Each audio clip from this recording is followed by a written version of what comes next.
Andrew King is maybe the smartest football player I've ever been around in the football field. And then he's a very physical, terminating tackler. Our younger kids, when they see him and they see how hard he practices and how he likes practice, they don't really have an option. If they're not practicing at the level he wants, he'll handle it for us. I just want to help our team win. That comes with sacrifice and preparation. No one can teach you effort. That's between you and you. We take a bus everywhere, right? We bus to the airport to fly. We bus to the hotel for home games. And he'd always be the last kid on the bus. And he'd go to the back, and he'd walk to the front. And I'd be like, what are you doing? And, he's checking to make sure nobody forgets anything, making sure there's no trash left on the bus. He goes through the locker room to make sure that the locker room is set like we need it to be. He's checking to make sure everybody has done what they're supposed to do. We're held to a higher standard, so I'm going to hold my team to a higher standard.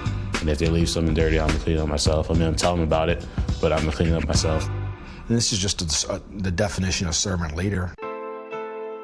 My dad definitely gave a great example of that, that selfless service. He's lieutenant command detective in the New York City crime scene unit. There were things that I saw growing up that I was like, you know what?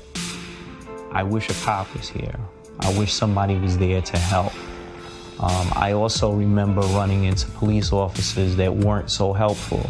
I said I would never be that guy. And when I became a supervisor, I wanted to make sure that my cops were not that guy.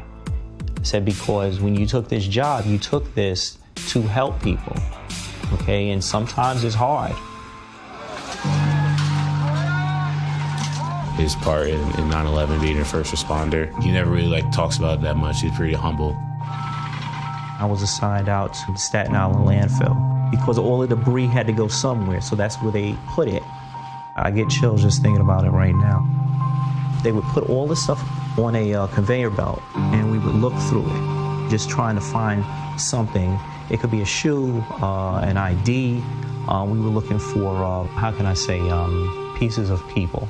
And so then once they were able to identify them through DNA, then they had a piece of their loved one who they can bury to get some kind of closure. I think it speaks to his character and to put yourself in the victim's shoes. That's just so selfless and it's very inspiring. Seeing that the selfless service from my dad and the sacrifices he made, I wanted to make those same sacrifices. I requested infantry and I got that. That's what he wants to do. He wants to be that guy, the boots on the ground. He wants to lead men and women into battle.